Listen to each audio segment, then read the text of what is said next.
শ্রমিক অসন্তোষ, জ্বালানি সংকট সহ নানা সমস্যায় ভুগছে দেশের তৈরি পোশাক শিল্প। বিজিএমইএর তথ্য বলছে, গত ৬ মাসে এই শিল্পের প্রায় ১০০ কারখানা বন্ধ হয়েছে। বেকার হয়েছে ৫০ থেকে ৬০ হাজার শ্রমিক। শ্রমিকদের ঠিকমতো বেতন দিতে পারছে না অন্তত ১৫৮টি কারখানা। শিল্প মালিকদের অভিযোগ, সংকট সমাধানে বড় শিল্পের প্রতি নজর দিলেও ছোটগুলো থাকছে অবহেলায়। ছোট শিল্পের প্রতি অসম পলিসি নিয়েছে সরকার। দেশের রপ্তানি আয়ের সিংহভাগই আসে তৈরি পোশাক শিল্প থেকে, কিন্তু এই শিল্পের সংকট যেন কাটছেই না। শিল্প মালিকরা বলছেন, জ্বালানি সংকট, শ্রমিক অসন্তোষ ও ব্যাংক খাতে অস্থিতিশীলতা এই শিল্পে নেতিবাচক প্রভাব ফেলছে। গভর্নমেন্ট যদি আমাদেরকে এই নির্বাচন বিদ্যুৎ এবং গ্যাস সরবরাহ করে, তা আমাদের প্রোডাকশন কস্ট অনেক কমে যাবে। সেক্ষেত্রে আমরা সার্ভাইভ করতে পারবো। যদি আমাদের তেল এবং গ্যাসের এলপিজি ইউজ করে যদি ফ্যাক্টরি চালাতে হয়, তাহলে এলপিজি কস্ট কত? তেলের দাম অনেক বেড়ে গেছে।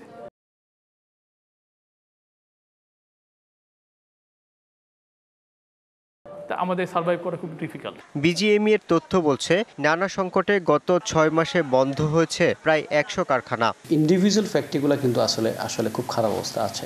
ইন্ডাস্ট্রি অবস্থা খুবই খারাপ। গত ৬ মাসে অলমোস্ট ঢাকা চিটাং মিলে ১০০ ফ্যাক্টরি বন্ধ হয়েছে। অন এন অ্যাভারেজ আপনার ৫০ থেকে ৬০ হাজার শ্রমিক বেকার হয়েছে। ঢাকা চিটাং মিলে ১৫৮ ফ্যাক্টরি আপনার বেসিক্যালি বেতন দিতে পারছে না ঠিকমতো। যেই ফ্যাক্টরিগুলো স্ট্রাগল করতেছে, সেখানে কিছু শ্রমিক নিয়ম মেনেই ছাঁটাই করা হচ্ছে। সংকট সমাধানে বড় শিল্প সরকারের সহযোগিতা পেলেও তা পাচ্ছে না ছোট শিল্প উদ্যোক্তারা। ৯% স্যালারি বৃদ্ধি করলাম, যেখানে সবাই মিলে আমরা একত্রিত ট্রাইপার্টাইট এগ্রিমেন্ট সাইনের পরেও কিন্তু আমাদের এই অসন্তোষটা কমছে না। বড় যে শিল্পগুলো রুগ্ন হচ্ছে, বেক্সিমকো, তার প্রতি আমরা অনেক নজর দিতে পারি, কিন্তু ছোট ছোট ফ্যাক্টরিগুলোতেও কিন্তু অনেক লোক কাজ করে। ছোট মাঝারি শিল্পগুলোকে শুধু বড়গুলোকে দেখবো, ছোটগুলোকে দেখবো না, তারা তো হয় না।